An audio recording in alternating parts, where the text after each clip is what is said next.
gallery now. We are learning as we go, and so I appreciate your patience and your understanding. I want to introduce Alicia Knuckles, who is my person that has been organizing all of this. And this is her first meeting that she's put together, and I think she's done a terrific job. We try to communicate as much as we can, and so I just want to acknowledge Alicia. I also want to acknowledge Tamara and Steiner and Sue Thompson, who helped organize this as well. Mike, it looks like you've got something happening behind you in your... We're going to talk about that, so it's okay. Okay, all right. So this meeting is going to be recorded. Have you already started recording, Alicia? Yes, I have. Okay, so this meeting is being recorded. We're going to mute everyone except the panelists. Please mute yourself if you're not speaking, even if you are a panelist. It helps create better sound. If we get a lot of feedback, we're just going to mute everybody and then, work our way through it. From a laptop, on the lower left-hand corner or on the iPod on the top, you can hover over the right corner of your window and mute and unmute. From a phone, you can put in *6, and that mutes you. To raise your hand, if you're on a device, the lower part of your screen on your desktop or laptop, and on the top, under your name, you can see where it says raise your hand. And so if you have a question, you can do that. From your phone, if you'd like to raise your hand, you'll put in *9. I also have Manny Bolby from my office, and I don't know if he has a window open, but he's behind the scenes trying to keep an eye on everything so that we can respond to hand raising and all of that. Just so you know, we have a lot of panelists, and we do have a lot of things to cover, and we did ask for questions ahead of time so that we could try to be as efficient as possible getting those questions answered. But if we don't answer your question today, please feel comfortable to email Alicia at my office, and we will get you answers. I have had experiences with this new technology where people have come in and have behaved badly. And if there is anything that does happen that's disruptive and is not something that we can just deal with behind the scenes, we will end the meeting immediately. We will follow up with those that have RSVP'd, but we will not resume the meeting. So the purpose of this meeting is that we've had these, is this our third? Since I've been on the board, I don't know if it's the third or the, okay, second.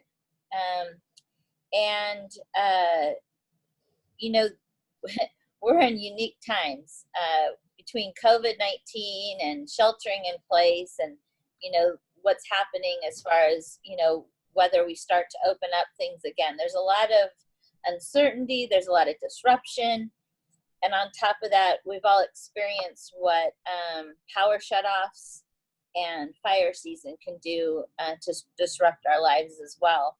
So the purpose of this meeting is to talk about preparedness, personal responsibility, defensible space, helping your neighbors, hardening your home, being prepared.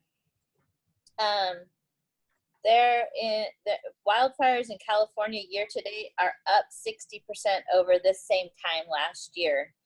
And just in our district, in our area, has had 13 vegetation fires year to date, comparable to 14 in 2019. So it looks like we're similar to last year. For the whole year. Sorry about that. Last year at this time, there was no significant incidents as far as large fires. So things are not as good this year as last year. This year, year to date, we've had 3 fires in the Marsh Creek Deer Valley area. So it's something that is happening now, not ahead of us. So those are the things that are going on. We have about 15 people on our panel, and I think, has that schedule been put out, Alicia?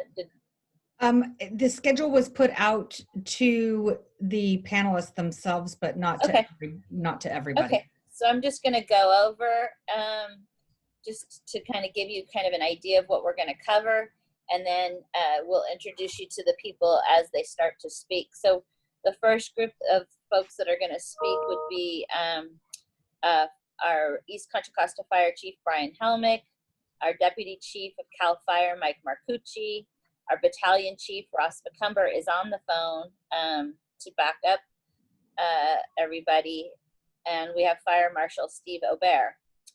We also have somebody from OES, Zach Adenoff, and so that'll be the first kind of group that will talk. Then we're going to have Lieutenant Sliger from the Contra Costa Sheriff's Department speak. We have Officer Donnie Thomas from CHP. We have representatives of Red Cross, Brianna Taylor and Jennifer Lucas, to talk about, you know, what evacuation during COVID looks like. We have folks from PG&E, John Walsh and Les Putnam, to speak. It's interesting, last year at our meeting, the idea about power shutoffs was just being discussed. So now we are all experts in power shutoffs. We also have Ken Mintz from AT&T that'll talk about cell phone coverage and what they're doing. We will take a break from 11:10 to 11:20. And then we've got folks from East Bay Regional Park District. We have the fire chief and the park supervisor for out here. I believe District 7 Representative Colin Coffey is on the phone. We have State Park Representative Supervising Ranger Cameron Morrison. We have Animal Services, Lieutenant DeVry and Lieutenant Reed. And then we have one of our nonprofits that is very helpful in our animal evacuation, Hold Your Horses, Mike McCaffrey. So we've got a full panel. And again, we appreciate any questions that you forwarded or ideas that you brought forward, and we will try to address all of those. If something is not covered in this meeting and we don't have enough time for questions, we will return with an email or a phone call. So I'm going to open this up to Chief Helmick, Deputy Chief Mike Marcucci. Oh, yeah, there you go. So is it we're gonna do Mike Marcucci first? Yeah. Okay. Okay, Deputy Chief Mike Marcucci, go, and be careful, there's something happening behind you.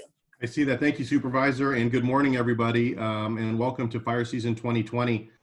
Thank you all for taking time out of your Saturday to join with us. I wish we could all be crowded into the Sunshine Fire Station garage like last year, but we'll all be crowded in around our monitors at home here. So I wanted to take a second and not only thank the supervisor, but Alicia, Tamara, and Sue for putting this together.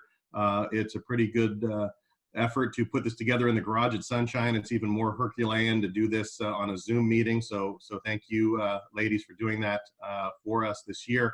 I just want to take a moment because I want to be mindful of all your time and let the other speakers speak.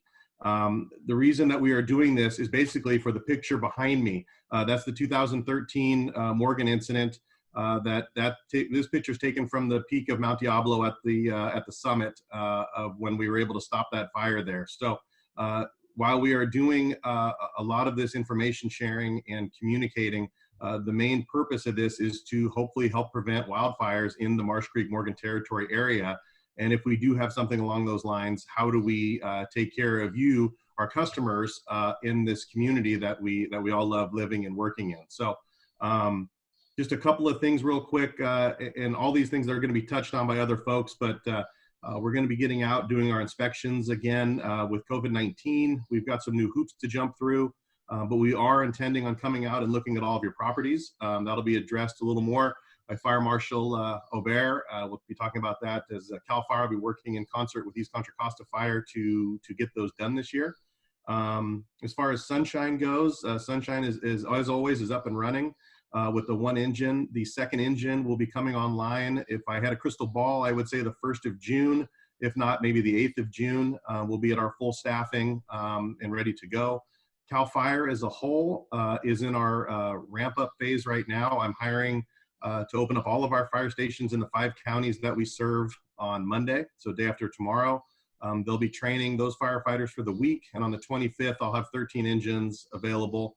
We have air tankers on, our helicopters staffed, the hand crews, while they are somewhat dwindling, their numbers are available. All of our cooperators are ramping up right now. We are having daily Zoom meetings. I see the same faces almost every day here. I see these people more on Zoom than I think I saw them before COVID. But we're ramping up our ConFire, East Con, all of our cooperators, East Bay Regional Parks, everybody's ramping up and ready for fire season. So that's all good news for you folks. We are ready to respond and we are here. We've been working quietly behind the scenes. COVID has taken everybody's attention. CAL FIRE and your local fire agencies have been working in concert behind the scenes, getting ready to protect all of you. Other than that, that is all I really have for an opening. Like I said, again, being mindful of your time, I would like to introduce to you your Fire Chief of the East Contra Costa Fire District, Brian Helmick, for an update from him. Chief Helmick. Well, good morning, and I do also thank all of you for joining us today, and I echo everything Chief Marcucci stated. Again, we are your fire district. We cover 250 square miles, and I want to thank not only Mike Marcucci, CAL FIRE, our neighbors to the west, Contra Costa County Fire, East Bay Regional Parks, and all of the other agencies throughout Contra Costa that support us. As many of you know, we are underfunded, under-resourced, and that does create substantial challenges for us. What I will tell you is that as your fire chief and as the staff of our department, we are working diligently to not only increase the revenues within our district, but ultimately to increase the service levels that you receive. We are very aware of where you live and the hazards that present themselves. But again, it does take us as a community. It does take all of our agency partners to work and be proactive and preventative to create a safe community. So I thank you all for being here today. And we are going to focus a majority of our time from the fire district's perspective is I'm going to be introducing you to not only Ross McCumber, which is a battalion chief. He's our operations chief and maintains the day-to-day operations of our district.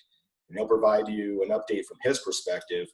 But equally, or almost more importantly for today, we're going to be leaning heavily upon Fire Marshal Steve Albert to be able to give you some clarity and understanding of how we are going to be working through not only creating a safer community through hazard abatement, vegetation abatement, and working in cooperation with CAL FIRE to better serve you and to have a safer fire season.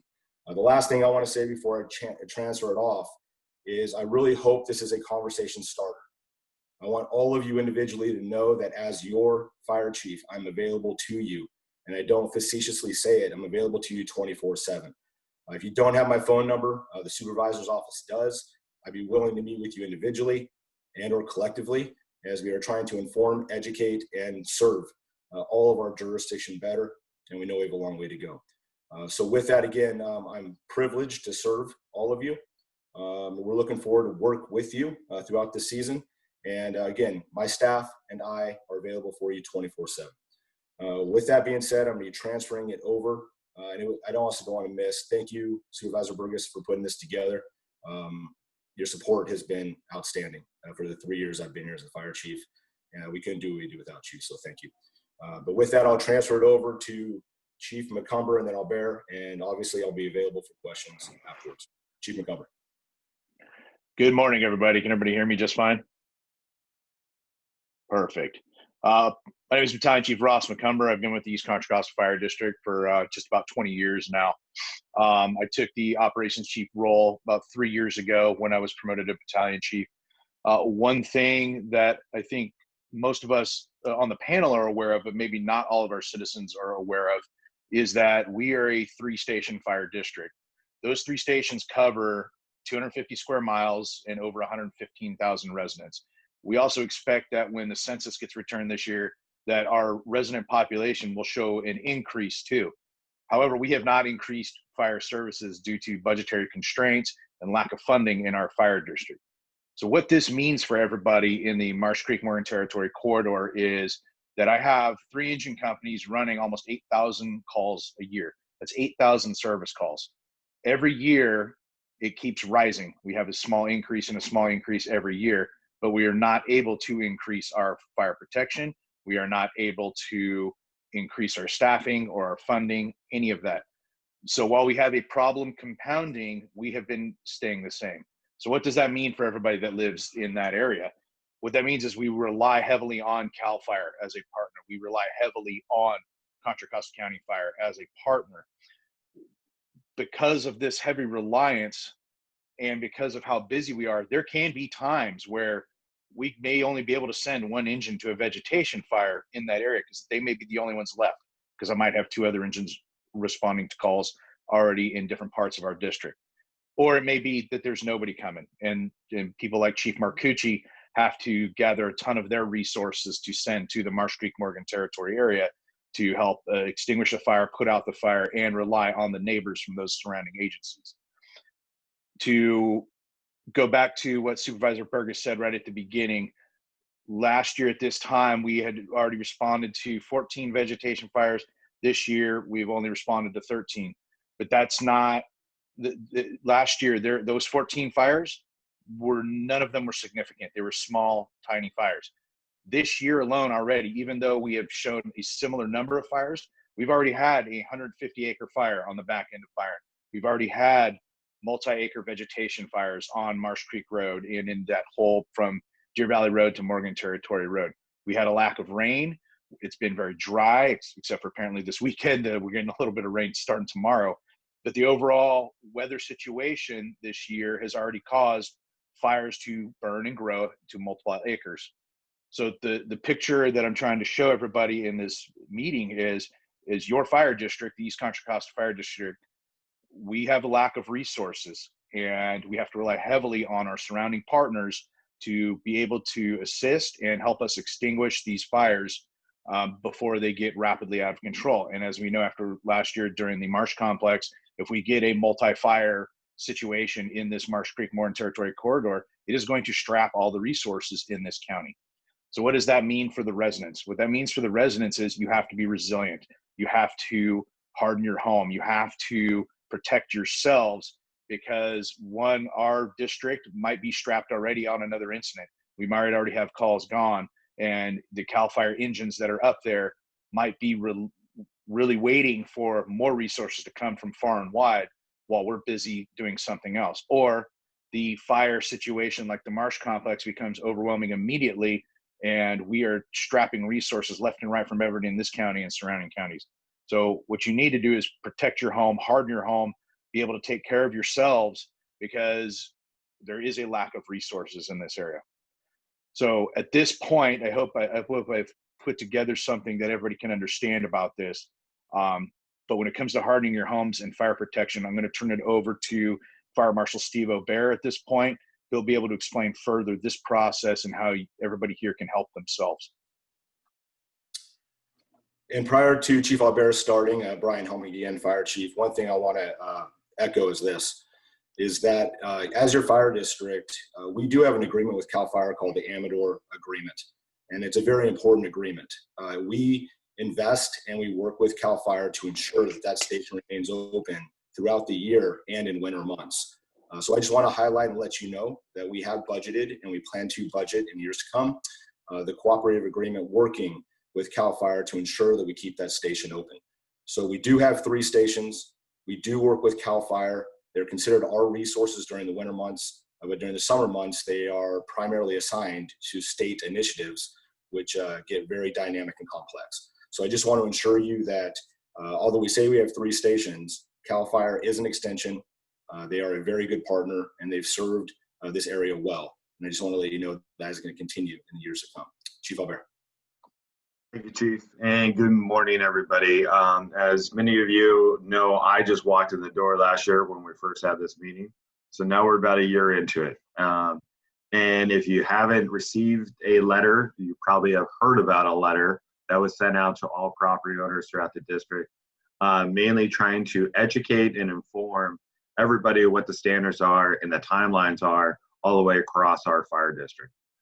So with that being said, in your area of Marsh Creek Morgan territory, that does fall into SRA area. That means that the LE 100 or the Defensible Space Code and inspections is what you guys are aiming to comply with. We don't enforce the standard that we have down into the local areas, the full-blown abatement of 5 acres or greater than 5 acres. But obviously, when we talk about hardening your home, protecting and doing what you can, those are key concepts that are going to come into play. If you have the ability to reduce the fuel load along the one path of travel that goes up to your residential areas, of course, that protects your escape route when those times of need.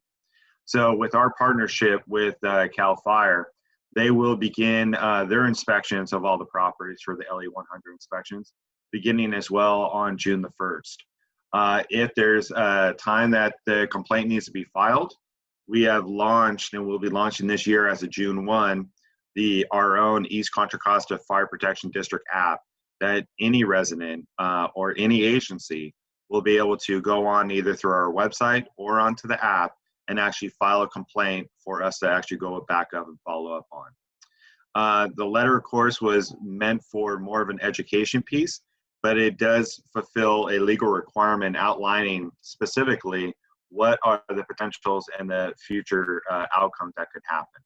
That means that there is a time for a second notice, a formal final notice, and then you have the ability to go in front of our board and appeal or work with us prior to that point and request an extension if you do need more time to be able to accomplish that. But we are here to work with you. We are here to help protect yourselves and look forward to answering any questions about the abatement season or the fire season coming up and how to best protect everybody. Thank you. Next up, we have OES Zach Adanoff. Hi, everybody. Before Zach, hold on for 1 second here. Zach, hold on for 1 second. Sorry about that. Steve, did you guys launch an app or something that the couple things were coming out from the fire district for this fire season? Correct. Can you talk about that a little bit? Sure. The app is really it's going to be available both on the App Store and on the other version of the Samsung, all that kind of stuff. But it's we're kind of developing and further expanding it. It is an app for East Contra Costa Fire Protection District only. And this year we are opening that up and expanding that for the fire season 2020 weed abatement and complaints. That anyone will be able to go on there anonymously and be able to put down an address, put down a picture, and so that we can actually go back and follow up on that in the future. No, thank you. And just to tie on to what Steve is saying for the community, where CAL FIRE is more of an educational standpoint.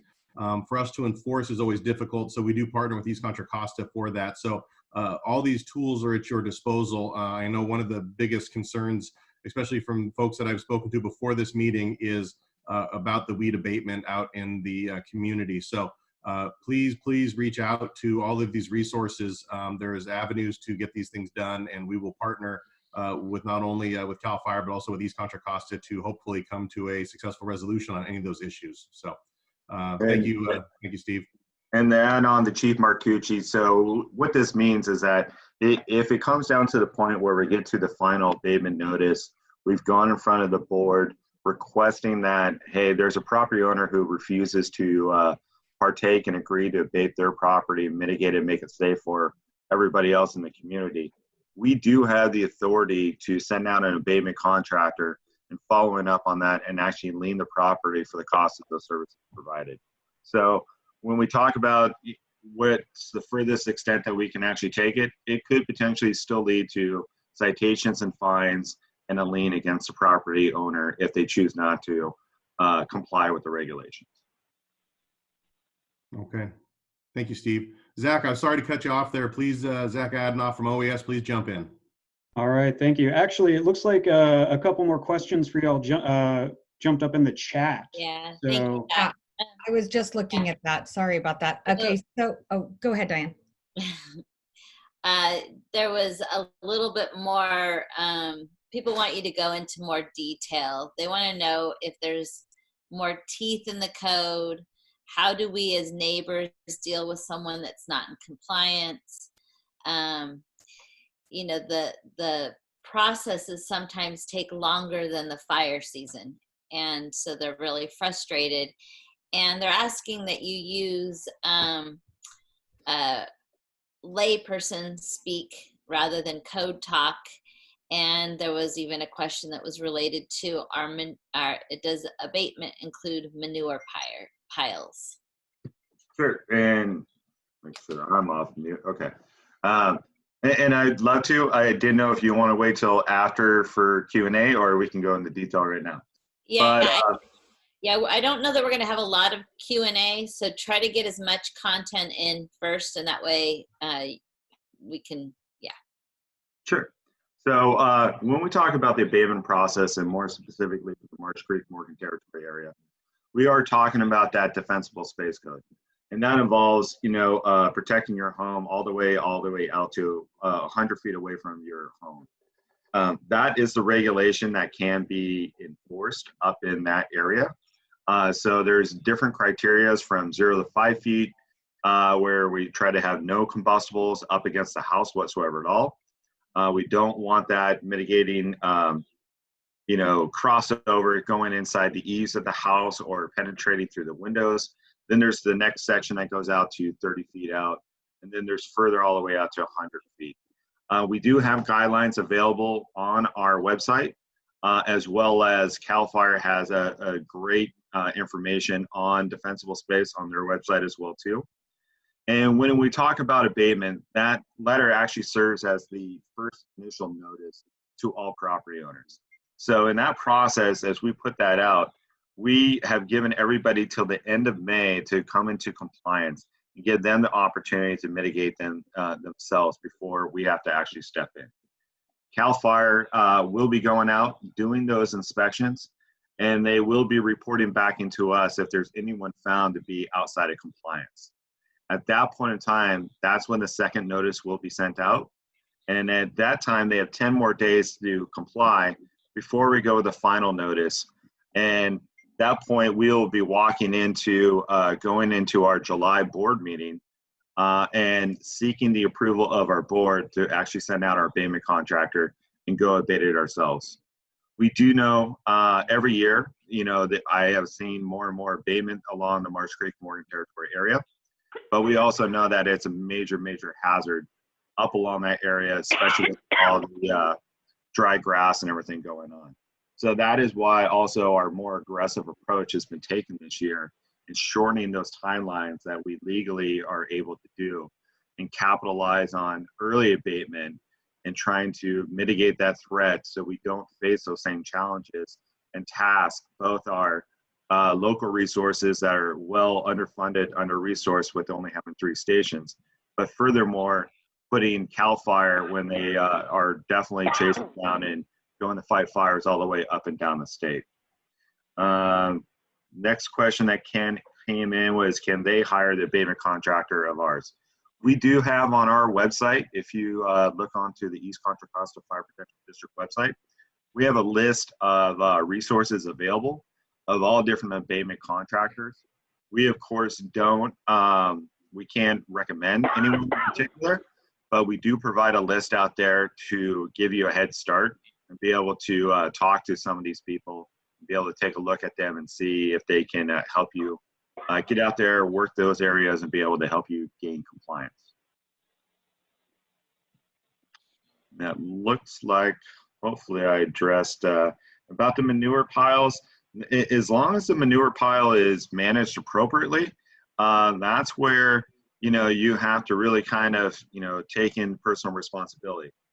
Those can generate heat on their own, left unattended, sitting in the hot summer time. And if you're not dissipating that heat, that actually can catch on fire. So that is something that while we don't necessarily have that as part of our requirements, that is something that, you know, if found that you haven't been taking care of it, we will be looking at, okay, here are the proper steps to be able to maintain having something like that. Last question that kind of came in quickly was the state parks and clearing along their borders and their roadways. I have reached out, and I don't want to take away anything from the Parks District, but they are working on their own abatement as well too. And one thing, and we've gotten comments both on social media and all the way across, just so everybody knows, you know, when we talk about legal authority, our legal authority really stops when it comes to the residents and the structures themselves out in the SRA area. We don't have the legal authority to go in and go regulate just open grasslands and make them also come into compliance. We work with them. They are a great partner, and we do have conversations on where they're at and what they're trying to accomplish. But we can't make them come in and just start tearing down grassland. And to that, state parks, Ryan Goring and Cameron Morrison will be speaking about the park later on. So any of those questions that you folks are coming up with, I'm jotting them down here, so we'll point them towards those speakers as they come along.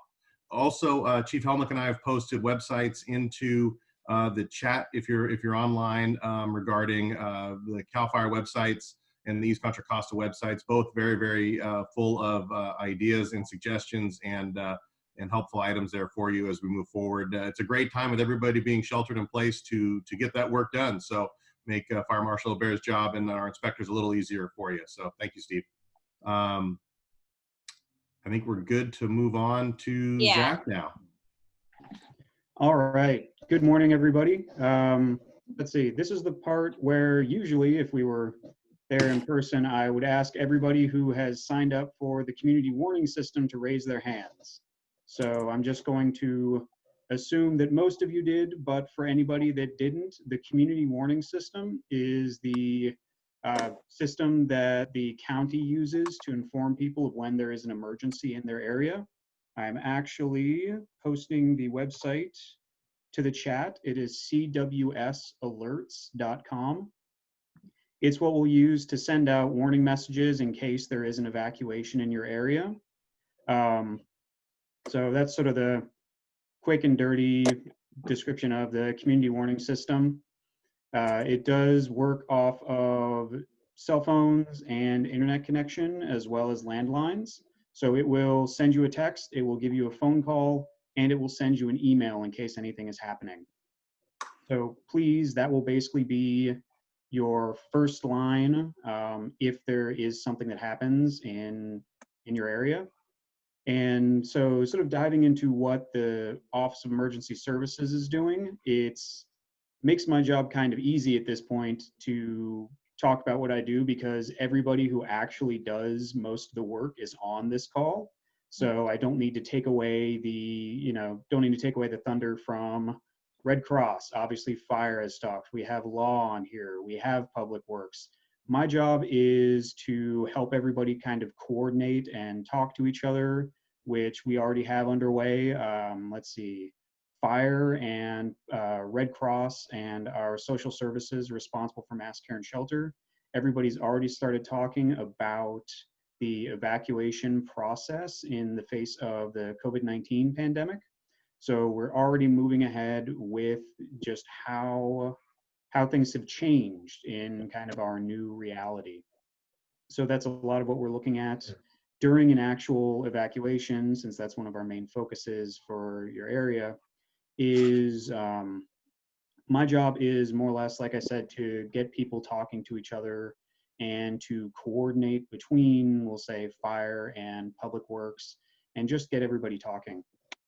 That's the real quick description. Like I said, everybody else are the ones doing the real work, and I just make sure that, well, I help them along in whatever ways I can. So once again, sign up for the community warning system. If right now they needed to evacuate, what would happen?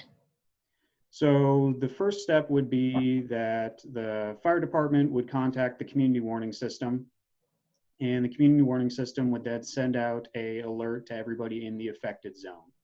It would, depending, say either prepare for evacuation or to fully evacuate immediately. Then at that point, when law enforcement was able to arrive, there would be door knocks to make sure that everybody had understood and everybody had gotten the message. And that has, and I know we are also carrying on discussions with PG&E about the impending public safety power shutoffs that we know are also going to be occurring this year. If anything, there will be more of them this year than there were last year. And we have run into issues where we have had the power shut off in locations that have then had to be evacuated. And that was where our first responders just knocked door to door and made sure that everybody got out. It was successful. So I guess my point is pretty much everybody on here is familiar with evacuations. They're familiar with things are different out in this area. But what is different because of COVID, and what do they need to know or do differently because of, we're going to have some form of COVID influencing things probably for the rest of the year.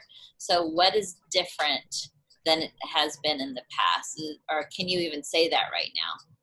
the main differences that we've been discussing so far are less the specific evacuation. That's still pretty much the same. The first chance you get, the first indicator of fire that you may need to evacuate, you grab your go bag, which hopefully you have ready, and then you start moving. The big changes are how we are setting up things like evacuation sites. We are looking to utilize locations that have an easier time with public distancing, with the social distancing. And we've already started those discussions. They're well underway. So it's really the evacuation sites, which are different from shelters. Shelters are where we expect people to stay overnight as needed. And we're modifying the procedures. Red Cross has already published their guidelines for sheltering in the face of COVID-19. So those are the big changes. As far as the actual evacuation process, that's still the same.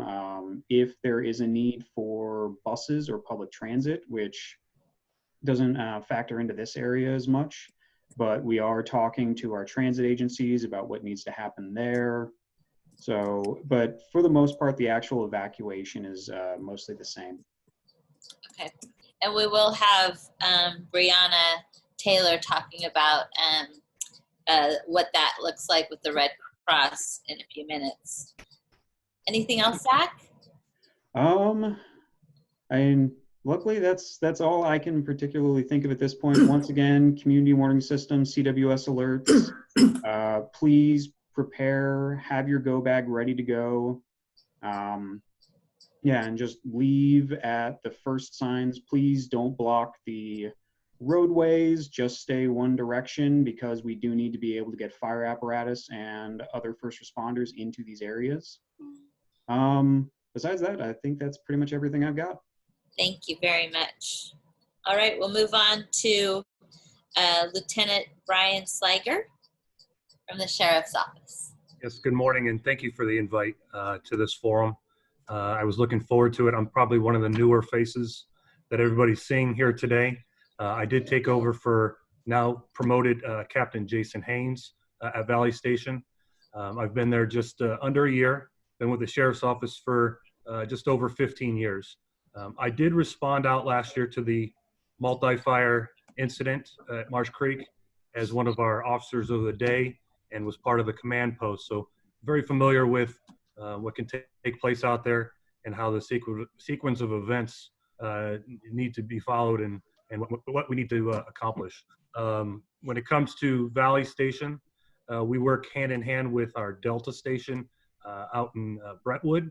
So if there's a response for us out to the area to help with evacuations, securing the area, or afterwards making sure we don't have anybody coming into the area that doesn't belong to commit other crimes, we work hand in hand with them, and we talk daily on getting ready for what is probably going to be a pretty busy season. Station House over in Valley Station, we're fully staffed right now. And as far as I know, Delta Station is fully staffed. If there is a response, we're looking at 5 to 8 deputies from Valley Station to respond out to the area. And at Delta Station, another 5 to 8, along with CHP, East Bay, and if Brentwood is needed also. We continually, every single day, make sure our people are up on the operation guides on the response, what needs to take place for evacuations, looking for good places to send people that are safe and won't put them in a more vulnerable area. And we talk with our people every single day, so they're very prepared. It's on the front load of their minds and going out. I think having this forum has been huge. I'm learning tremendously from everybody here, and I just want to say thank you. And I want to reiterate the community warning system that Zach spoke about. We really push that because that's the easiest and the quickest way to get the word out before we all arrive and start knocking on doors and getting to that process. So I just want to say thank you, and that's all I have right now. Thanks. I did skip over Mike Giles from Public Works. I see a lot of questions on here, and we're gonna try to get to them, but we will forward them to the people that can answer them if we do not get to address them. So I do want to acknowledge the chat. Mike Giles, are you there?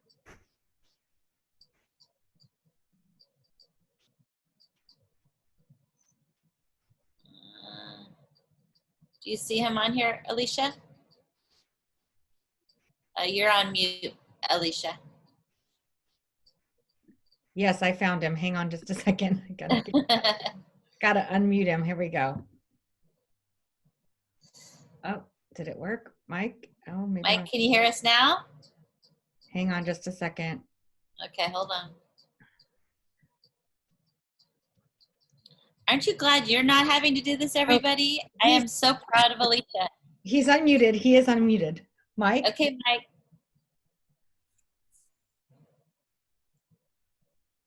All righty. Well, we will move on to somebody else. If you have questions for Public Works, we will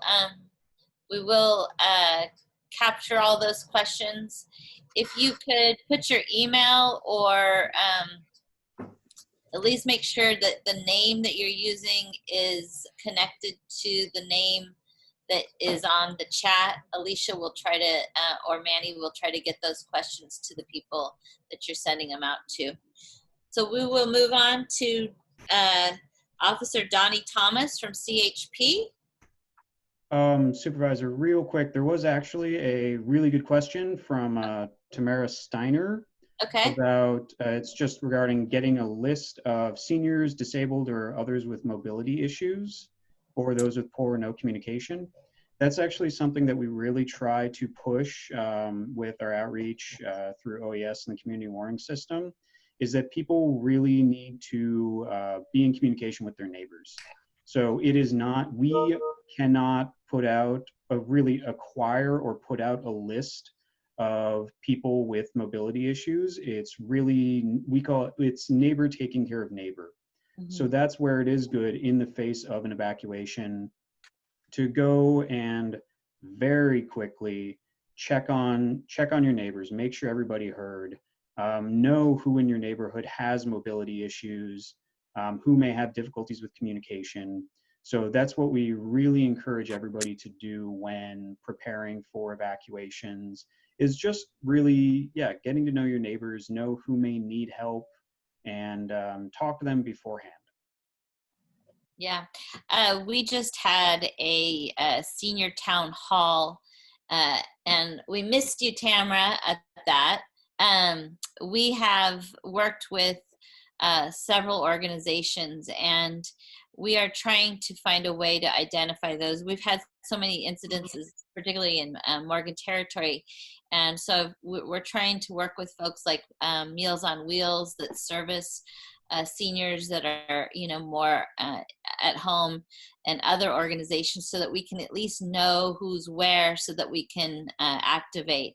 But the best thing that we can do is, as Zach said, know your neighbors and have a way to be able to communicate with them so that you can help them, because it will take people to get activated to go find them. So if you have a neighbor that is vulnerable, we really appreciate you, checking on them. And on that note, one of the things that's been a real challenge for folks during these wildfires is that the power goes out and people try to leave their house and they can't open their garage. So I'd love to encourage you to practice opening your garage without electricity if you have a garage door opener, and to help your neighbors figure out how to do that too, because it's been tragic to hear about people trying to get out of there and not being able to leave. So that's just one little hint. Supervisor, yeah. If I can interject for just a moment, we did have a question that came in for our OES asking if there is a known intended evacuation site, and if you know that site, what is it? One of the things that has to be a bit more dynamic is evacuation sites, because we don't know. Wildfires are, to say the least, very unpredictable. So we don't say, oh, the intended evacuation site is ... location, because depending on what's going on with the fire, that site may in fact be threatened, and we don't want people going that direction because that's what they've been told, when it may actually be in danger. So we are in talks with various locations around the county to establish them as possible evacuation sites, but that is a relatively long list, and people should more be prepared to go from what is put out in any community warning system alerts that are put out, and that's really how evacuation sites will be communicated during an event. Thank you. Oh, I just was notified that Mike Giles from Public Works is back.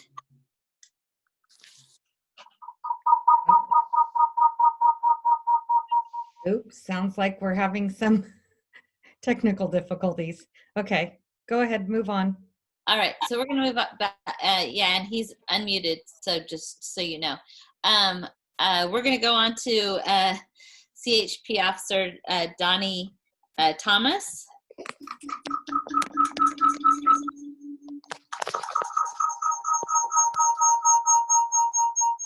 Donnie, you are muted, and Mike, you are, there we go. So we need to unmute Donnie.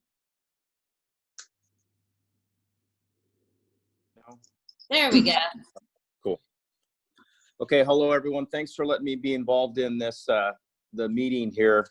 Just a little background. I've been at the Contra Costa CHP office since 2007, and I've been on this team, which is a community response team where I deal with any complaints or issues in the eastern part of Contra Costa County since 2014. Now, in what CHP we do on an incident like this, which we've been involved before, when it comes to road closures, we just send out officers, which we can get out there quite quickly, and with assistance of the fire department, CAL FIRE, whichever agency that we're dealing with, East Contra Costa Fire, they'll determine where they want the closures, and that's important so we can make sure that the roads are open so they can get the proper equipment that's utilized for that incident that's going on. At the real quick, by the end of the month here, we should have 9 new additional officers that are going to be finished with training. So that's going to increase our staffing level up to approximately 85% of what we should be at, 86% to be exact. But more on the road closures. If we have to do a soft closure, typically we'll come out there with a group of officers, and we'll do some closures with the patrol cars, cones, things such as that. If it's a hard closure, usually we're in work with the allied agencies. Additionally, county roads will come out and assist us with a lot of the hard closures where they come up with barricades and such. Any evacuations that's been touched on before, we'll do that in joint with the agency, specifically COCO SO, door knocks, things that we've done in the past. But That's pretty much what we'll do, just real quick on road closures for evacuations. The important thing is just to get the assistance out there, so if we do need to evacuate people, we can make sure people can get out in a timely, orderly fashion and stuff, which is important so we can get resources in and out of the incident. If there's any concerns or anything, just real quick, our office is 925-646-4980. And you can always leave a message if you have concerns, need patrol enforcement or something like that.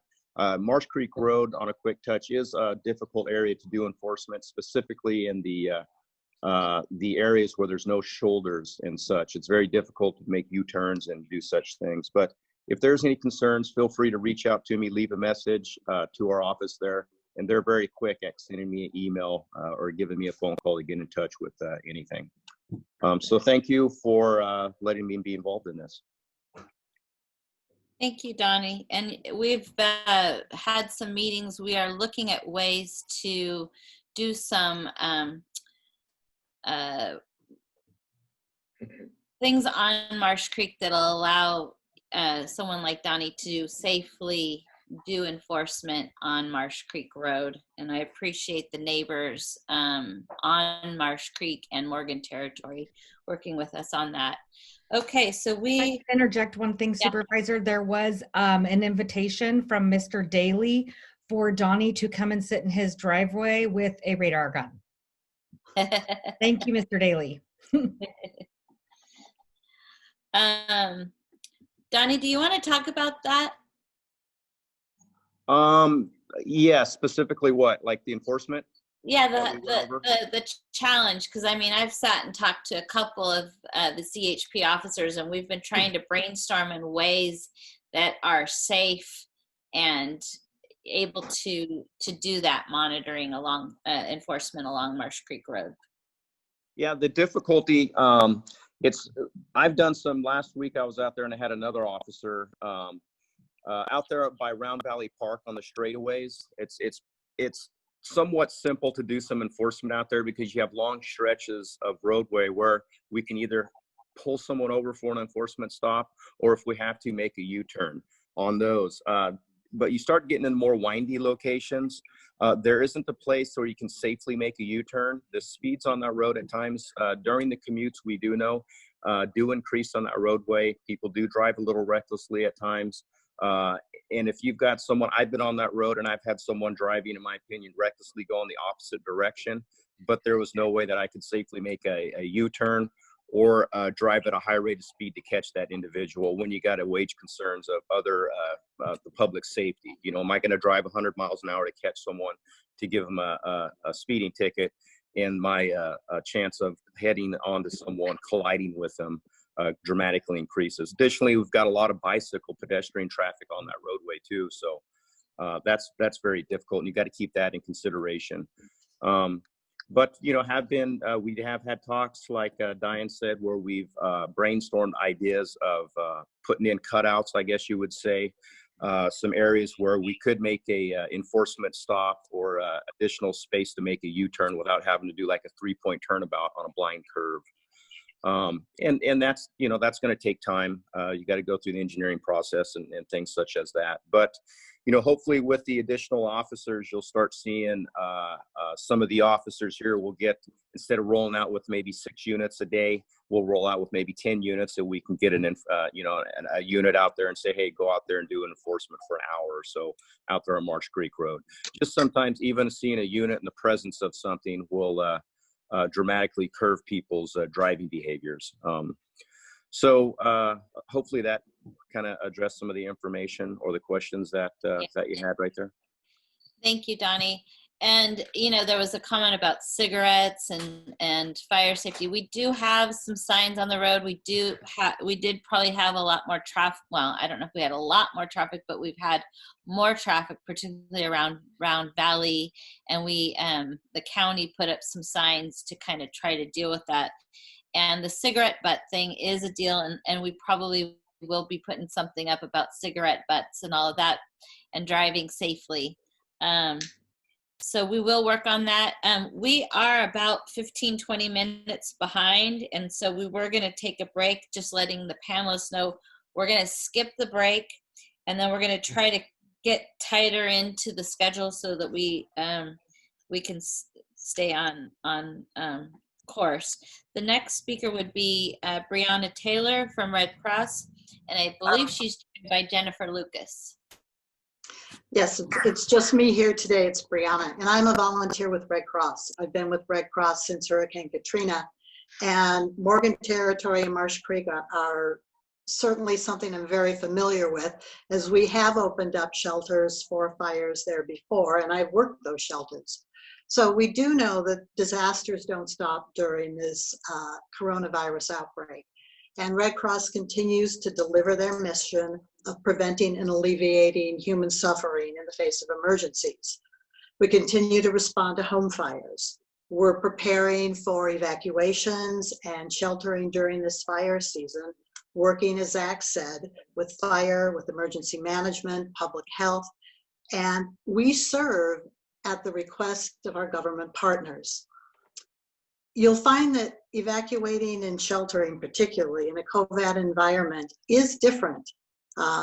We're committed to safety, and that means safety for the people in our shelters and safety for our workers.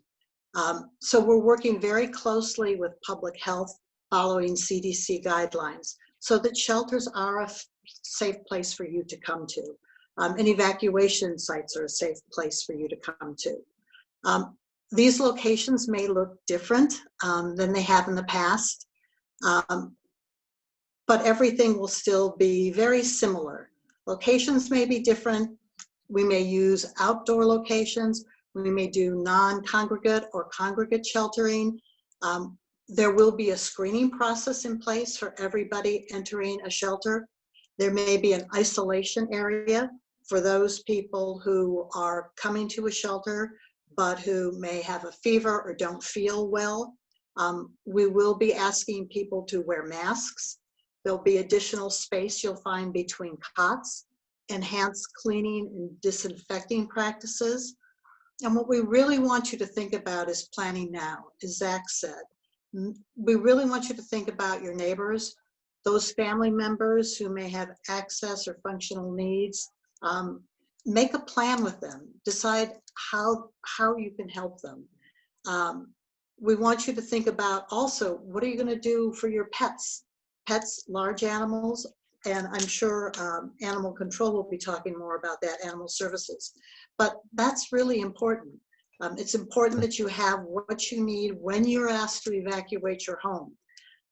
And we want you also to listen to the directions that you're given.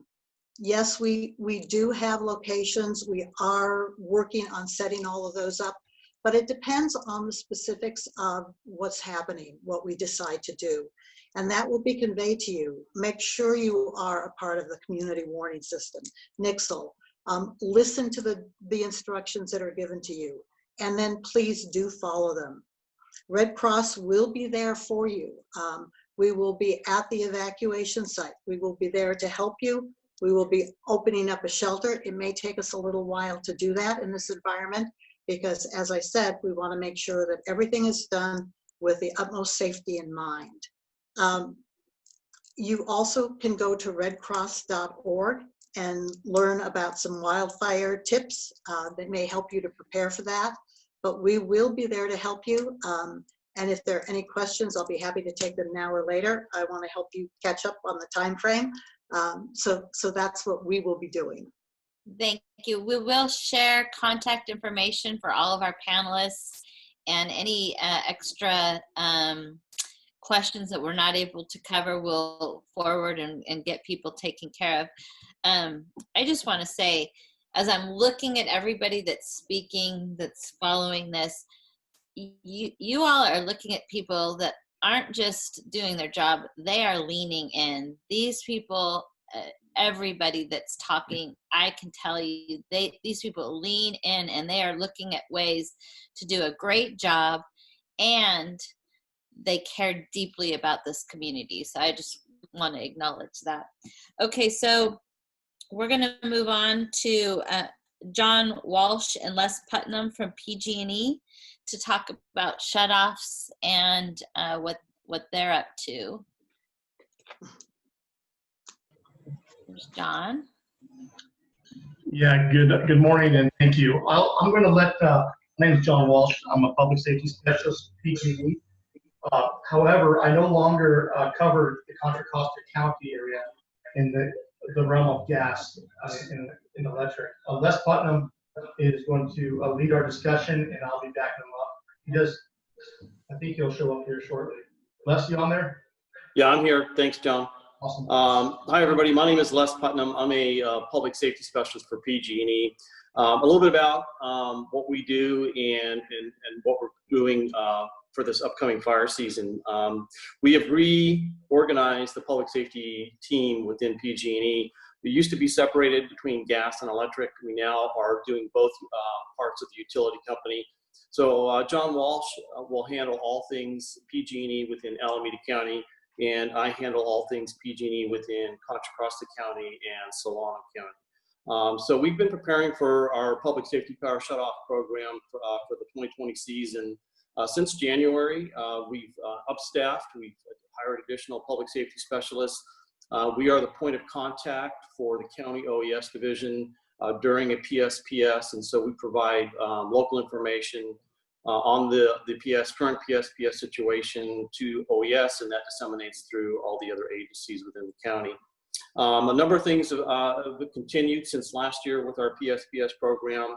Our vegetation management has enhanced the ability to decrease the length and the number of PSPSs that we're looking at in various locations. And remember, each county is different and the work in each county is separate. So we actually have a public meeting on June 10th at 6 p.m. That announcement for how to access that webinar will go out shortly. And that meeting will allow more people to get detailed information about what's happening in both Alameda and Contra Costa County. We are also looking to and have been working on sectionalizing and including more microgrids within each county, and the goal that with those are to decrease the number of customers that are impacted. And so that basically means we're bringing generators out to various substations to power up that substation to provide energy to a local community that normally would be without power because of the public safety power shutoff situation. So that's a whole process that's been going on. Again, we've been doing that. I don't have the detailed numbers for Contra Costa and or Alameda County at this point. Again, we'll have those for the public meeting in June.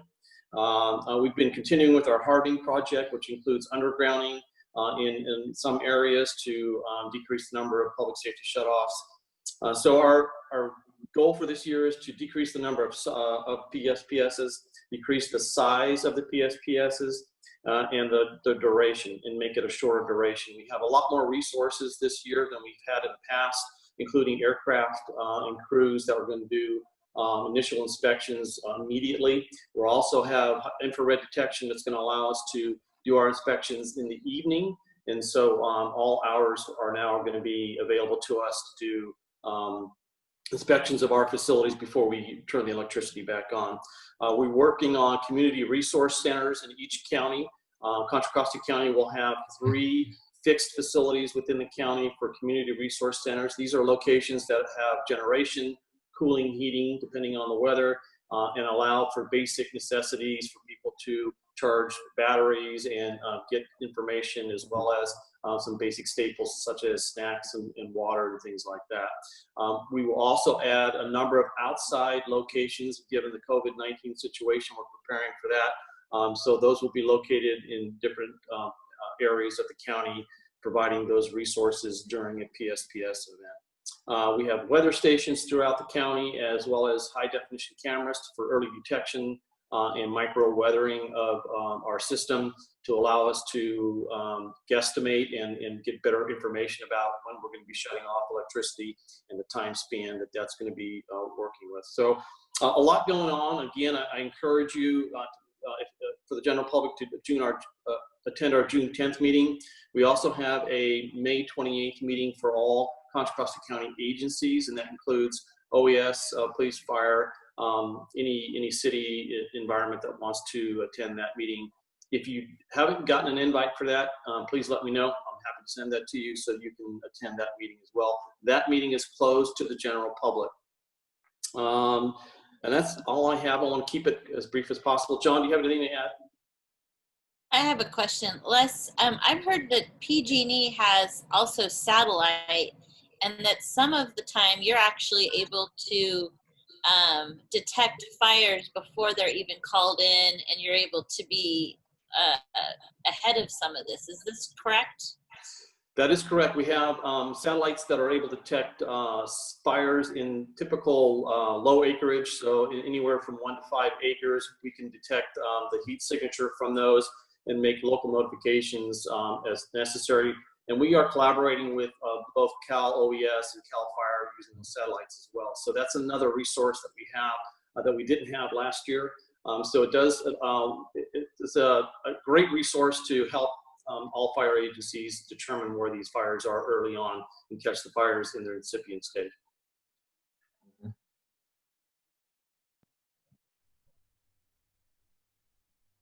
Yeah, something also PG&E is doing, and it's for their internal infrastructure.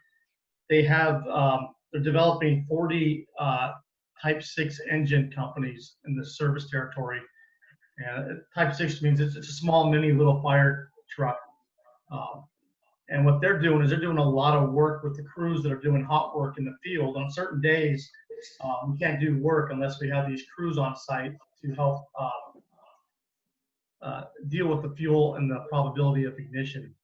So these engines are going to be going out with the crews and preparing the site for work, reducing vegetation, spraying fire retardant on the poles and the fuels around the work, and then PG&E is able to do the work. And that kind of work will develop if outages happen outside of the PSPS areas, if you lose power. So the area of Marsh Creek, Morgan Territory is 100% Tier 2 or Tier 3 high fire danger zones. So it's an area that PG&E is well aware of and is very concerned about with those tiers. And transmission lines and both distribution lines span both those areas. So there is a question in chat about the progress of PG&E clearing vegetation from power lines. How much of the work is completed along Morgan Territory and Marsh Creek Road? I don't think Les and I have that detail yet. Yeah, so I don't have the figures on that. I can get that and get an answer for that probably on Monday and find out where we're at with the vegetation management in that particular area. Our vegetation management is an ongoing process. We've been working even through the COVID situation to keep up our work because we know the fire season is here, and we're working on in those areas as well. So I will get that information to whoever needs it as soon as possible. Okay, great. All right. We're going to move on to Ken Mintz from AT&T. There was a question about phone service being hugely unreliable, cellular and landline, with many or most of our residents requiring power to receive communications. What's being done to ensure that they have power as often as possible? Well, that's PG&E. Okay, so. Well, I'll jump into it a little bit. That's okay. So first, Supervisor Burgess, Alicia, and the rest of the supervisor staff, I want to thank you for giving me an AT&T an opportunity to participate in this panel today. You know, it's been really interesting the last couple of months, particularly because you know, as we've gone in last year, particularly we went through the power shutoffs, the wildfires, and now COVID. You know, it's the type of thing that, particularly in the last couple of months, seeing the impact of people having to shelter in place, and the use of the communications network is really the thing that's been holding people together when they haven't been able to leave their homes. So it's been critically important to us as a company to make sure that we're doing everything we can to keep those communication networks open. Just one thing I want to say first real quick about COVID. AT&T is participating in the FCC's Keep Americans Connected pledge. This is a pledge that runs at least through June 30th right now.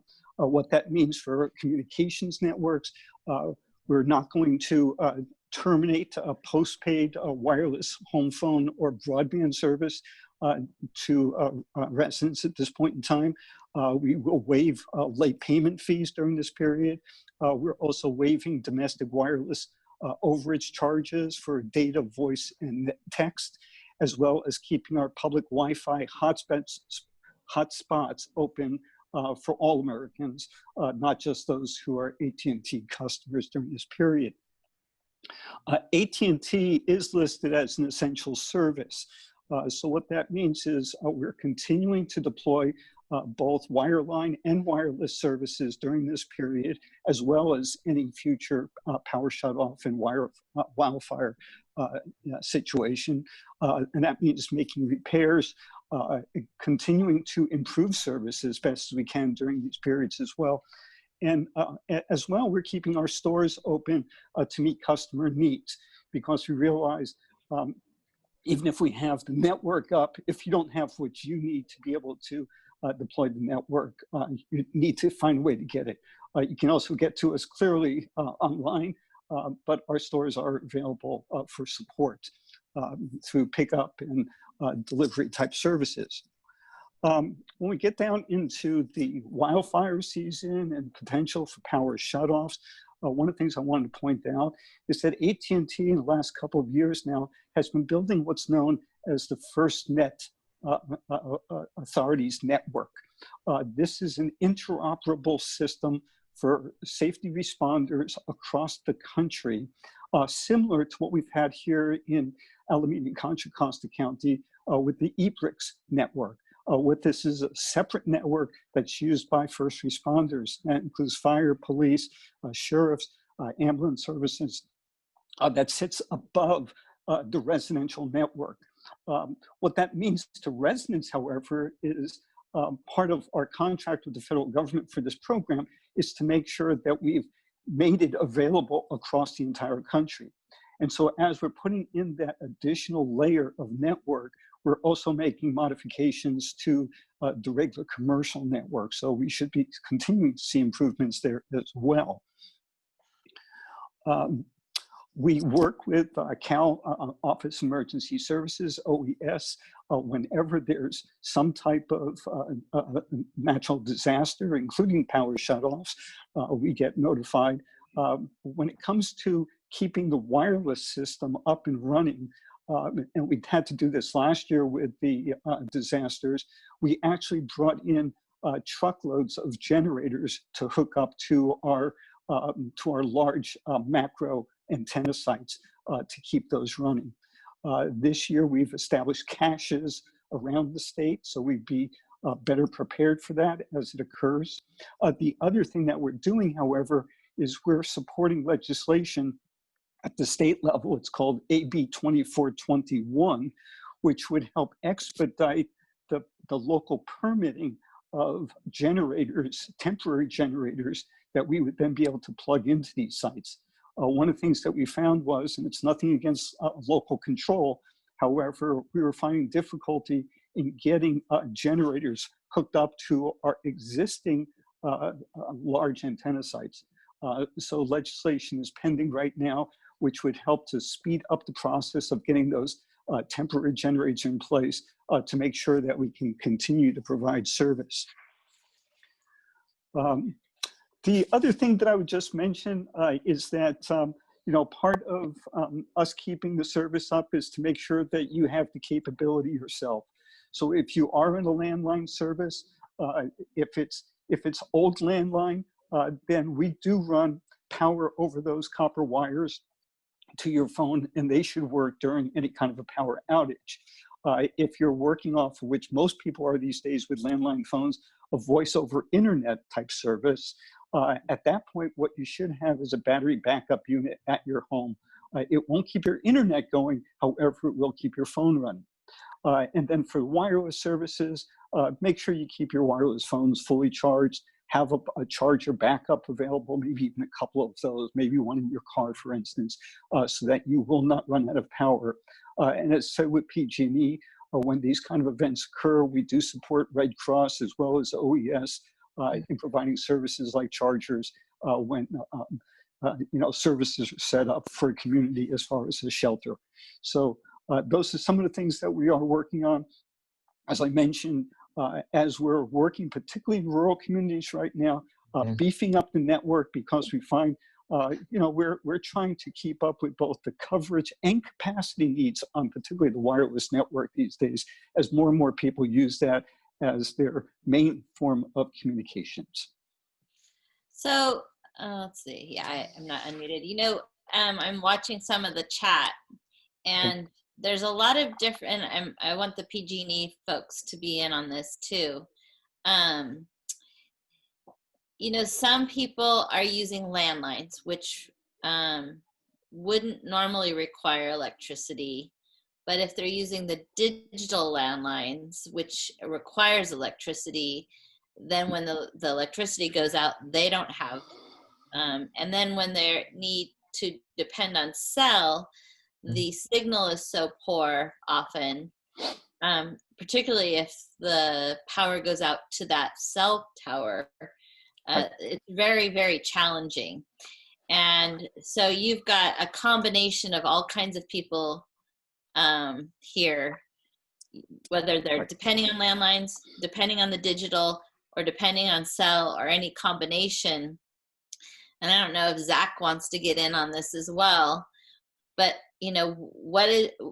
what's your advice? I mean, I would imagine that the AT&T person's going to say one thing, PG&E say something else, and OES. And then again, for all of you, it's a personal decision, and it's, a price decision as well. So I'll just kind of let, if somebody speak up. This is Ken. Let me start. Just in terms of, so it's talking about FirstNet. One of the things that we do working through local public safety as well as OES is not just making sure that they have network capability that actually sits above the rest of the commercial network so that they can have communication, and that's mutual aid type communication. In addition, we have caches of equipment that, as needed, and in conversation particularly with Cal OES, we can bring in to set up temporary cell sites, temporary even central office type sites, which are used for landline services. We have more than $600 billion worth of equipment that's pretty much sitting, waiting to be used as needed across the country for natural disasters.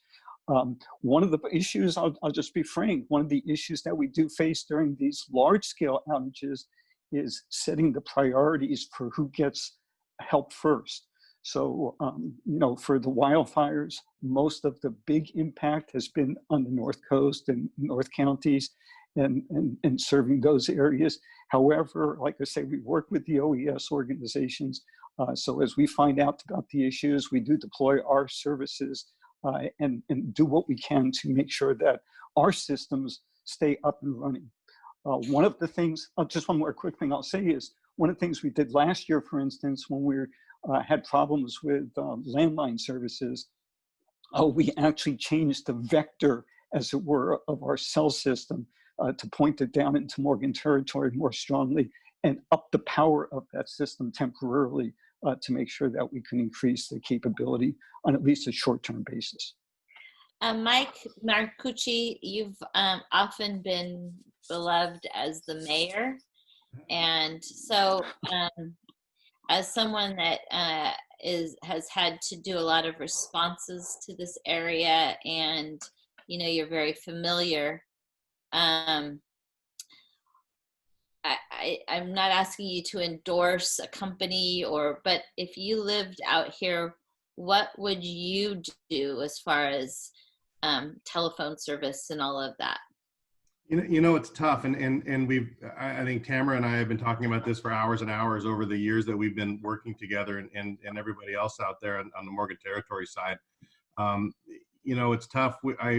Sunshine, for years, we didn't have cell service at all. It was a complete black hole, which is a blessing and a curse as a supervisor. But we had the extenders that were put out that came through the phone system that created the cell service. All these things, though, I think the biggest part of the problem is when the power goes out, what do? Everything works great when the power's on. You know, so one of the things we did at Sunshine was we installed a generator. That's not financially feasible for everybody out there, is to have their own type of generation when the power goes down. That's one of the first things we lose. So I don't think it's necessarily an endorsement of a company. I wish everybody had high-speed internet, and I wish that the infrastructure was much more stronger in Marsh Creek Morgan territory, but it's not, and that's where we are today. So some of the suggestions, you know, the first thing that pops into my mind is we have Pulse Point. Everybody out there has Pulse Point. I watch the Facebook page. Everything explodes when I see, you know, the engine from Sunshine go whizzing by, you know, Curry Canyon or whatever. But the problem is we lose the cell towers, we lose the Pulse Point. But I guess the answer is, you know, and one of the persons asked here, is there a radio station or anything that is broadcast out there? You know, we need to go back to old technology, a transistor radio. I had one at Sunshine for years that would be able to pick up, you know, AM radio. We can easily get those announcements out, but that is nothing that's going to happen when the fire is next door to your property. So I think it goes back to taking care of your neighbors, making that announcement, being situationally aware. If you start seeing one fire engine go by and it's not followed by an ambulance and it's followed by another fire engine and another fire engine and a bulldozer and a water tender, it's probably time to pay attention to what's going on around you and maybe start heading out. So I think to wait for PG&E and AT&T to replace the infrastructure out there that is older than probably everybody on this call is not relevant and not going to happen. So I think my suggestion would be, as apparently your unofficial mayor, is to you know, be prepared to support yourself, have Pulse Point, listen to what's going on around you. It's amazing how much in resiliency I see of the community out there. When a medical aid happens at the end of Curry Canyon Road, 52 people jump on Facebook and are talking about it, and on Nextdoor and everything else. So I struggle with the fact that that ability is not there. So I guess what I would say is have that app. If you don't have the app, come by the firehouse, call Tamara, she'll get you on it. Everybody's got the app. So and get a transistor radio, get that old technology, have a battery backup in your phone, and then check the battery. If you're changing your smoke detector battery, change the phone battery. So nothing, and I've known John Walsh for a really long time, and I've known Les Putnam for a really long time, and they're straight shooters, and they're not going to be able to replace the infrastructure in the next 30 days when fire season's coming. So that would be the preparation, I would say. And if you can get a generator, get a generator. End of report. So I guess one of the questions is, what specifically can AT&T and PG&E do to be sure that they have communication in an emergency? And I think that, you know, there's definitely a need to update equipment. But my mom lives up in Murphy's and has similar challenges as far as, you know, living amongst trees fall, lines fall, you know, different things happen when you live in a more rural type of a community, and you have to have, you know, a plan. You can have your lines, your landline, you can have your, you know, your internet, you can have your cell, but you have to also have a plan, because you do live in a place where things can change. So I hope PG&E and AT&T are hearing from the community that they feel that they don't have the infrastructure that they need, and they're feeling like that's one of their weakest links right now, as far as being able to prepare and be ready for these power shutoffs and these fires, and dealing with a particularly stressful time when we've got the COVID-19 issues as well. And Supervisor, if I can jump in real quick, and Ken, I'm not going to put you on the spot, but I'm going to put you on the spot. Is there any way, and I already know the answer to this question, but it's got asked, is there any way to put one of those fake tree transmitters for the cell sites out somewhere in the community? Is that based on population? That's a question I get every time we have a fire out there. How do we not get stronger cell service out into the Marsh Creek Morgan territory area? I'm sure everybody on this call will happily house a transmitter on their property or their hill if we could strengthen that cell service. And like I said, I'll put you on the spot, and I apologize ahead of time. No, no problem. Along Marsh Creek Road, we have we've beefed up that service a lot over the last couple of years, for instance, with some of those cell towers. A lot of the decisions come down to radio frequency capability. We have our engineers constantly looking across our entire territory, the entire country basically, of where services are needed. Unfortunately, some of the things that impact services are things like the amount of foliage, for instance, topography, things like that. So one of the things that we've been doing most recently is putting in, this has more to do with rural and suburban areas, urban and suburban areas, not as much rural, but we're moving more to what's known as small cell antennas, which are antennas that go on top of a utility pole or a light standard that provides service to a smaller area, but it starts filling in some of the gaps that we have on capacity. I don't know that that's really going to be a great solution for the more rural communities, but that's part of what you're seeing happen in the communications territory these days, is trying to fill in gaps. And I think this is one of those type of things that we may be seeing more of as we go forward, is how do we get those smaller transmitters in place? But again, unfortunately, it is there are finite resources. Even though AT&T has one of the largest capital spending budgets of any company in the country, it's still a finite amount as we try to fill in those kind of gaps. Thank you, Ken. And I'll speak for the community to say that they would love to partner with you to fill in those gaps. Absolutely. Thank you. All righty, so we are about 10, 15 minutes behind, but we're doing good. And again, I know we're not getting all the questions answered. I hope everybody is paying attention to the chat. My staff is, and so we will make sure that those questions get to people if we don't get to address them. We also have on the line East Bay Regional Park District Park Supervisor Chris Lyle and East Bay Regional Park District Fire Chief Eileen Thiel. And and it said by phone, but I can see your face, so I'm glad you're here. Can you talk about fire safety and prevention efforts being done by the East Bay Regional Park District?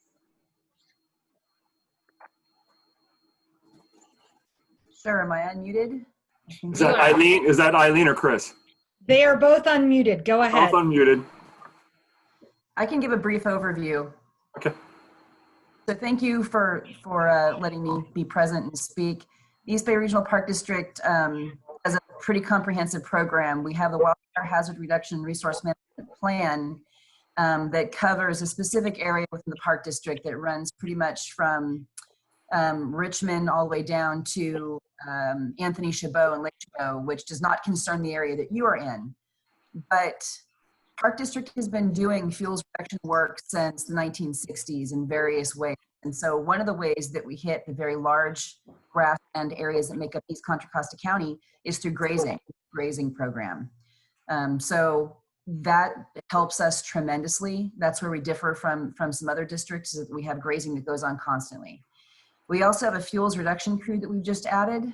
It's an 8-person crew. They are year-round, they're permanent, and that's all they do 365 days a year. They are also firefighter type 2, NWCG, firefighter type 2. So last year was our first year with them. We used them when they weren't doing fuel reduction work on red flag days. We were using them out there.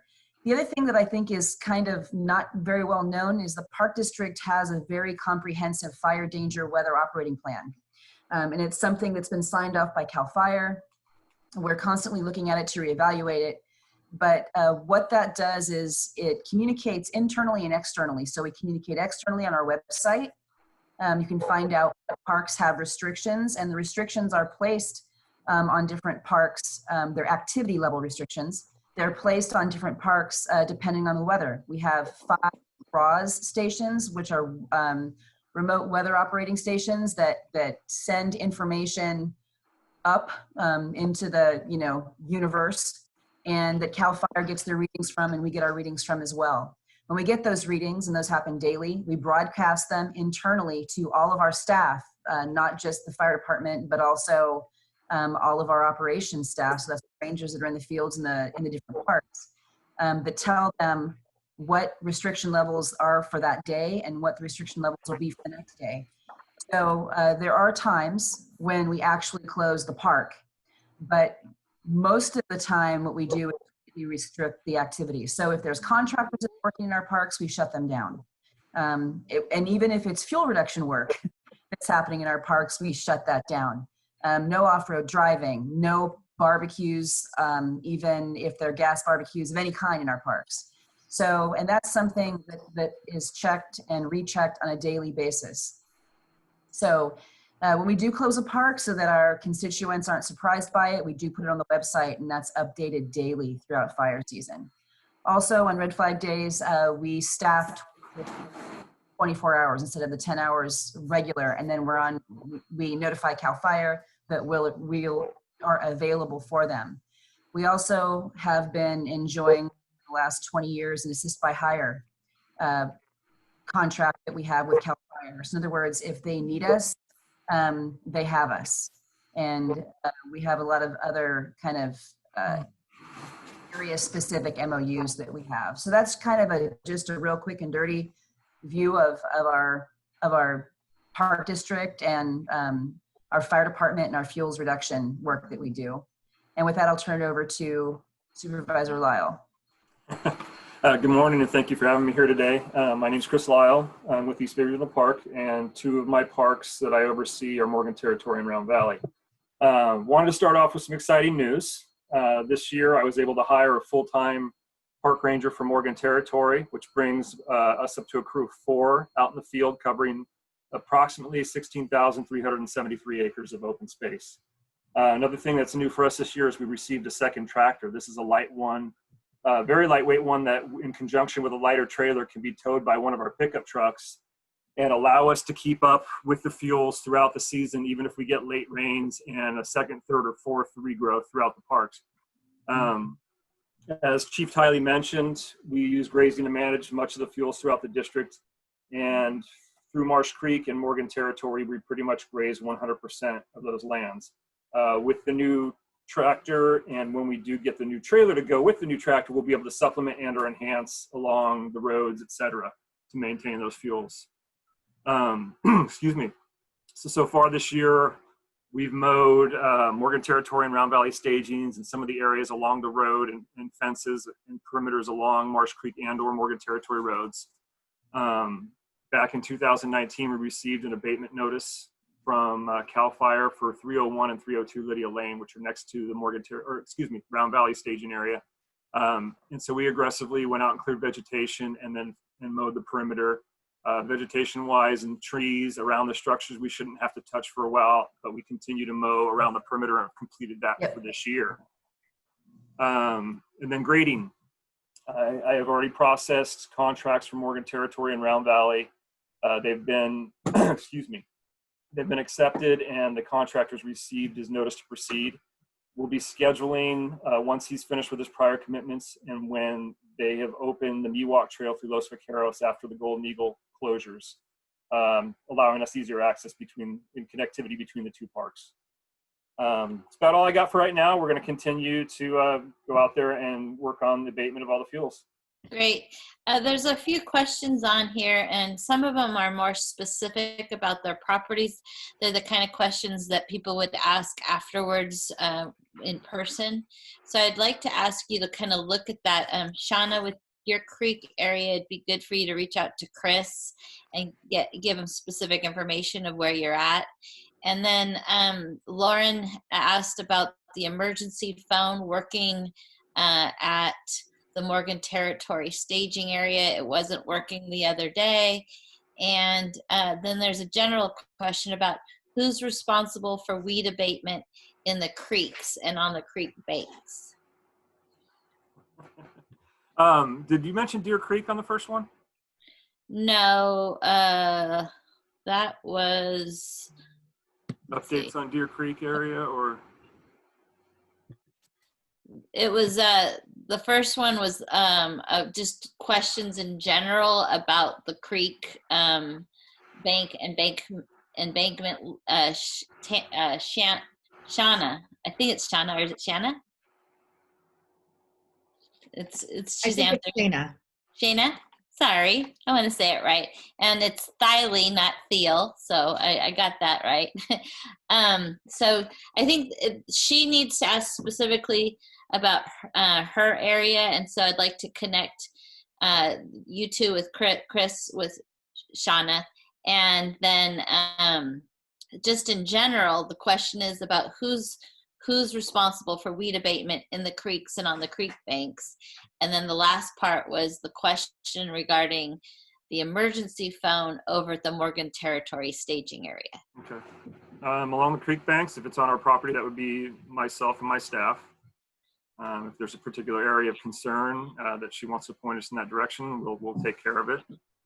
On the emergency phone, I wasn't aware it wasn't working. I just personally installed a brand new one 3 months ago and had the line serviced. So I'm assuming that there may still be something.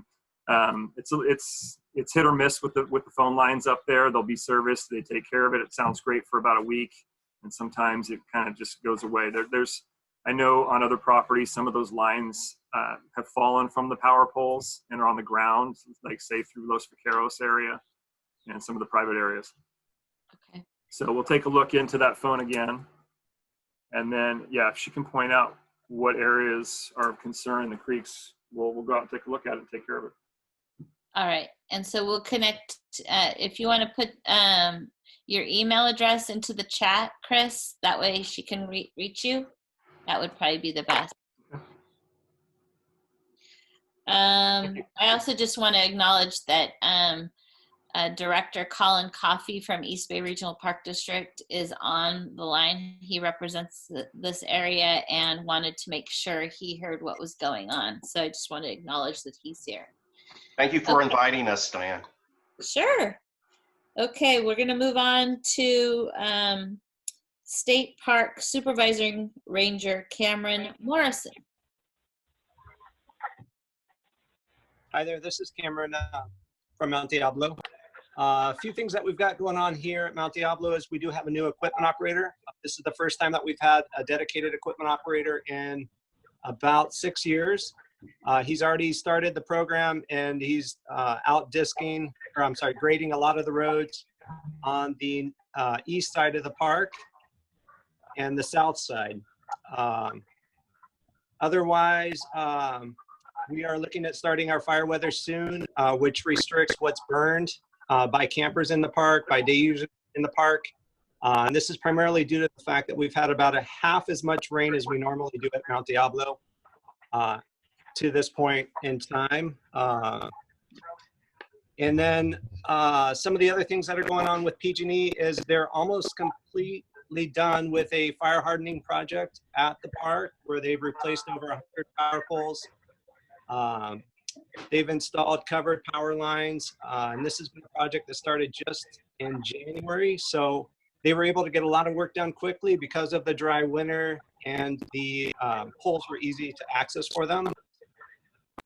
They're also installing a weather station on a power pole on Summit Road, which will be available to the public for access so the public can see what's going on with the weather in the park as well.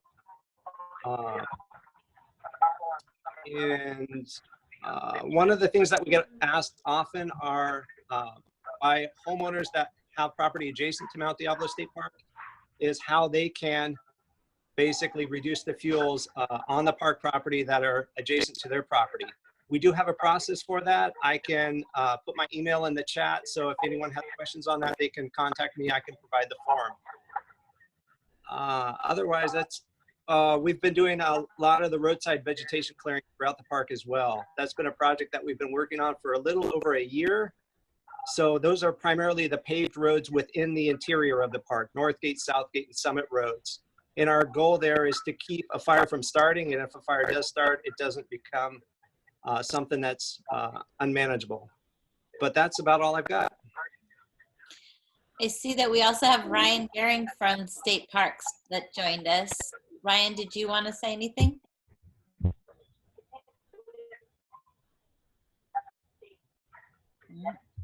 Okay. Yeah, can everyone hear me? Can everyone Yep. hear me okay? Yep.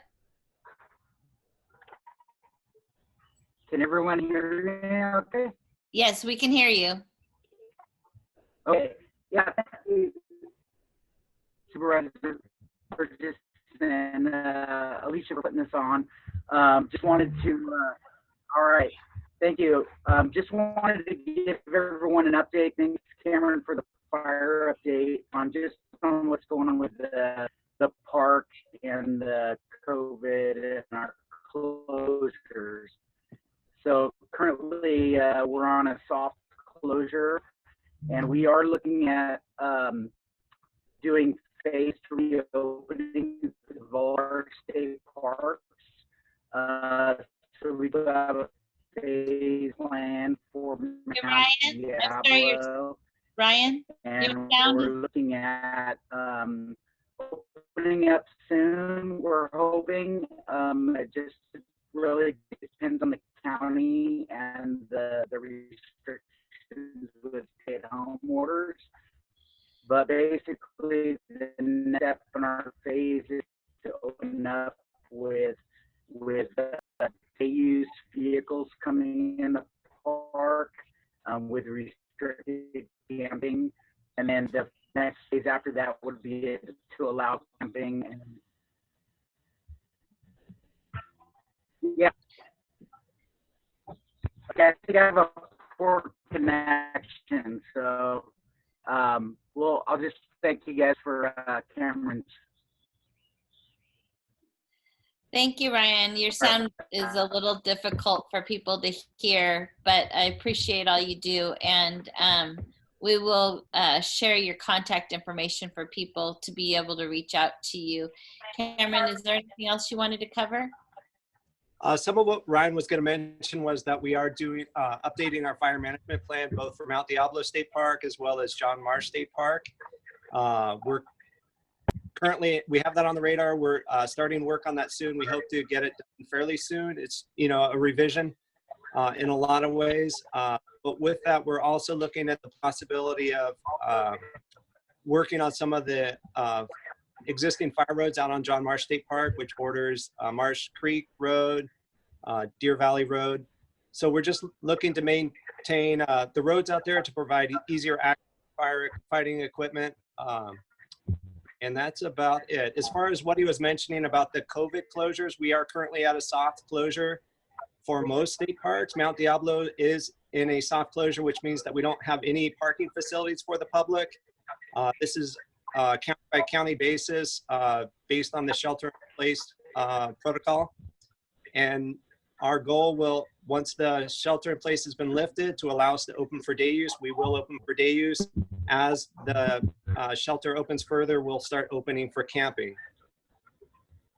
Great, thank you. I know that we get a lot of calls, and we speak to Ryan quite a bit, and we appreciate all you guys do to respond to it. I know that there's some chat on here, so I would recommend that you look at some of the questions and comments, please. Okay, we'll move on to Lieutenant DeVries and Lieutenant Reed from Animal Services. We know folks love their critters out here, and we need to be good at doing this. And these are great partners. Not only will we have Animal Services, but we'll also have Hold Your Horses talking about how to prepare for fire season, and also what to do during evacuations. So Lieutenant DeVries and Lieutenant Reed, take it's your turn. Hi there, I'm Lieutenant Reed. Lieutenant DeVries had to step out. He may jump in here in a minute, but yeah, I wanted to thank everyone for letting us be a part of the discussion here today, and it's good information. We've continued to enjoy a real good relationship with all the different agencies, so I don't expect that to change. And so we do appreciate that when we come out to help, that we're you know, we jump right in. I did want to give a shout out to Brianna Taylor from Red Cross to remind us earlier about having a plan for the animals. But now's the time to plan what to do, notify your neighbors, about what animals you have, how they're housed, and what other evacuation plans you might have. I did want to provide an email address for like a preparedness list for things you should prepare on. So, and it's simple. It's Contra Costa CART, that's CART.org. And that you'll find a good resource for items to check off to get yourself ready in case we have a disaster. We do cover the entire county of Contra Costa. So at any time, as was late last year and the end of the summer, we had like 3 big decent fires pop off at the same time. So we responded as we can with the minimal staff to aid and offer any assistance. Typically when we respond out, when we've got information from our dispatchers, we try to stage, we'll strategically place an officer. We might, last year we pulled out the trailer out to Oakley direction, waiting to help there. And then we were redirected out to Morgan Territory with the trailer. So we're quite ready to move and go where needed. As long as the communication is open with us, we're happy to try to help with what resources we do have. We do have a good and a large number of trained volunteer staff. I mentioned CART earlier as that website.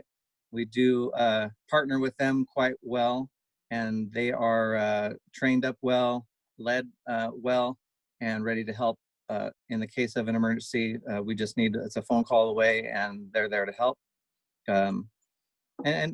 So part of our typical response, and I won't take much longer, but what some of the simple things we try to do when we do respond is if we can rescue or evacuate animals, we do so in a safe way, in a safe manner. If we cannot, we end up trying to figure out how we can shelter those animals in place in those areas.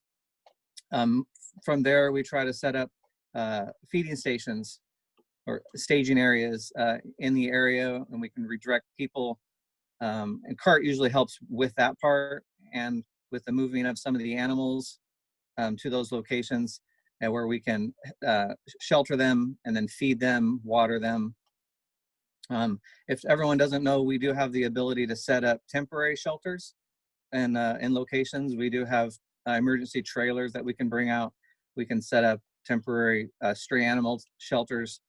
We also partner with Red Cross to have the ability to set up shelters for owned animals when public or citizens who own those animals need services through Red Cross. So that's about it. Again, just make sure everyone has a plan in place. That's the most important part. You don't know when it's coming, but when it does, it's nice to have that plan there ready. Great, thank you.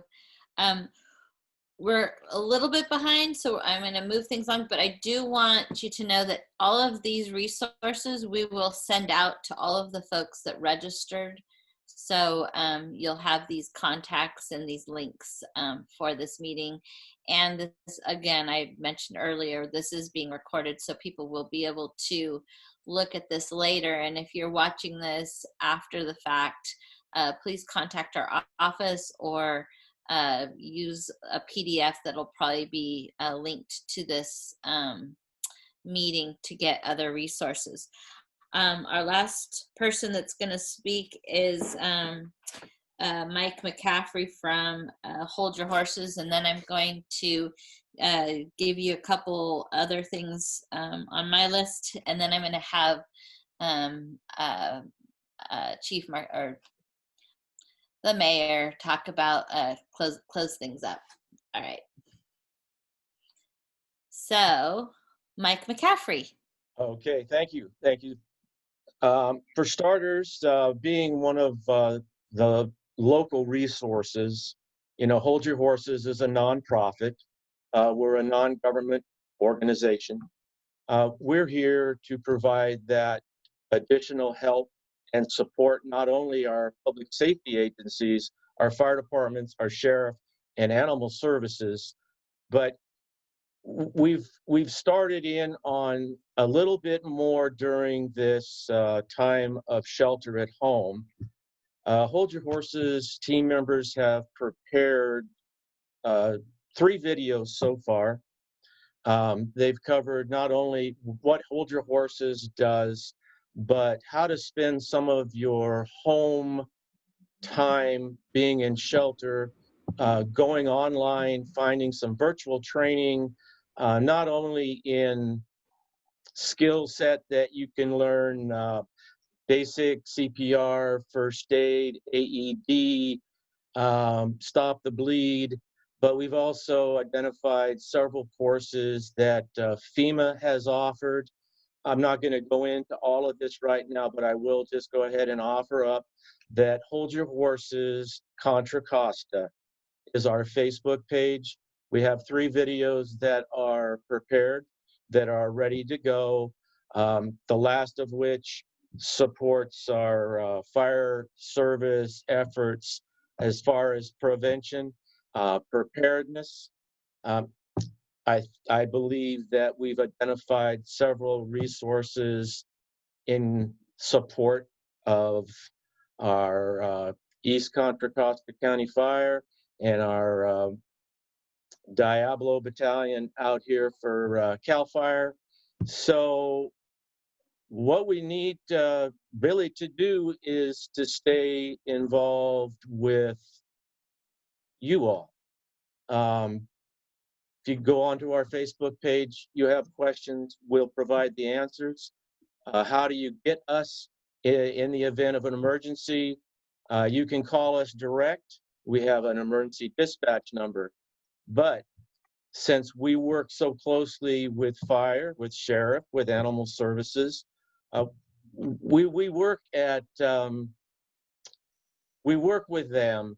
It's up to those agencies to allow us in past the fire line to perform an evacuation.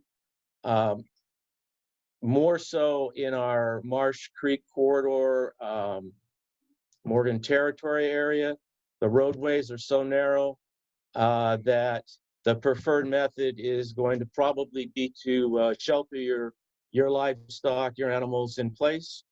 At that time, when fire does blow through, we'll be there, hopefully granted our level 2 clearance to go through the fire lines and provide the necessary welfare checks to assist animal services in providing food, water, identifying where loose animals might be to help out in the reunification process later on. So in order to kind of expedite things, we have a wealth of resources on our Facebook page. We hope that you would all take time to go visit that. We have over 12,000 followers that can receive this information. We'll continue to post public safety announcements, fire prevention messages from CAL FIRE, from East Bay, from East Contra Costa County Fire. And other than that, please visit our site. We're there to help. And there's a wealth of information there that you can obtain while you're sheltering at home online. So thank you so much.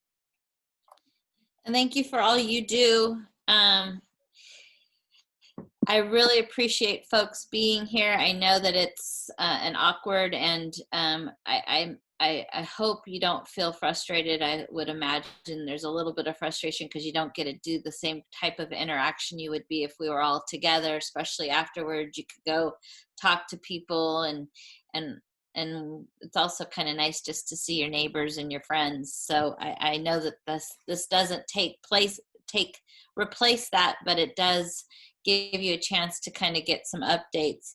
I want to remind you that during this COVID-19 shelter in place, the county is working really hard to provide testing. And so you can now get tested from at these different sites.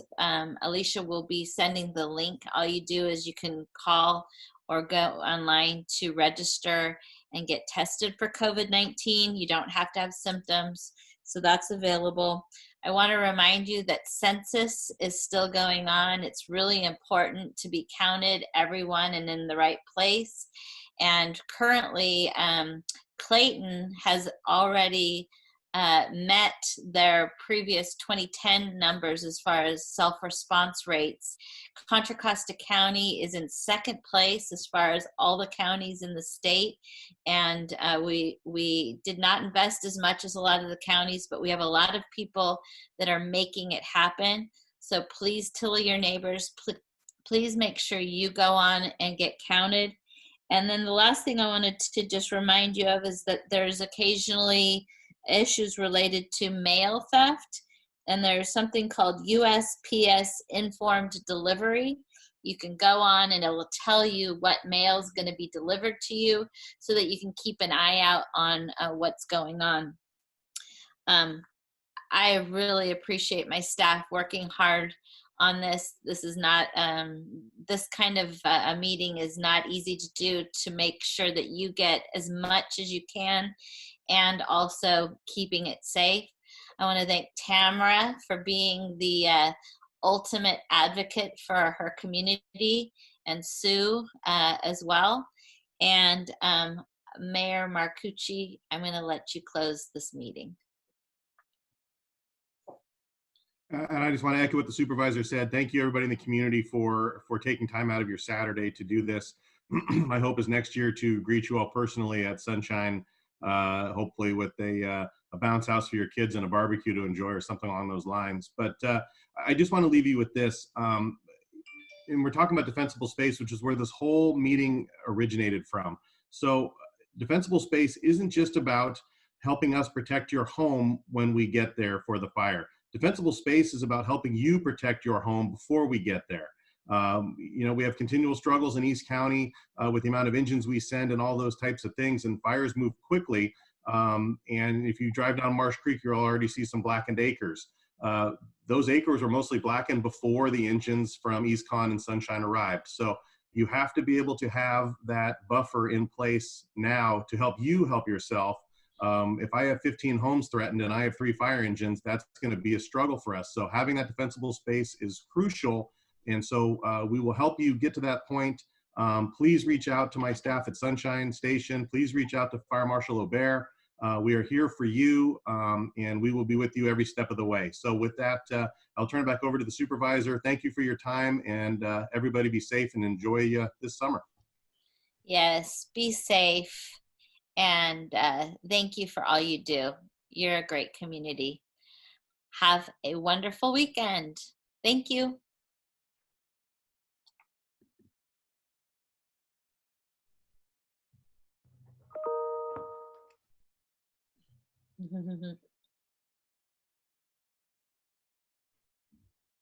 Bye.